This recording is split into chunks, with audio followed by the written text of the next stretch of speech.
हनुमान् श्रीपदो वायुपुत्रो रुद्रो नघोजरः अमृत्यवीरवीरश्च ग्रामवासो जनाश्रयः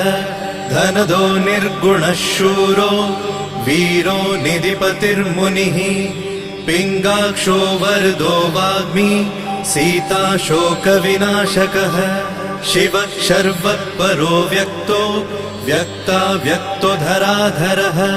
पिङ्गकेशः पिङ्गरोमा श्रुतिगम्यः सनातनः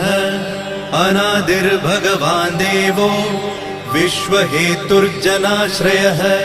आरोग्यकर्ता विश्वेशो विश्वनाथो हरीश्वरः भर्गो रामो रामभक्तः कल्याणप्रकृतिस्थिरः विश्वम्भरो विश्वमूर्तिर्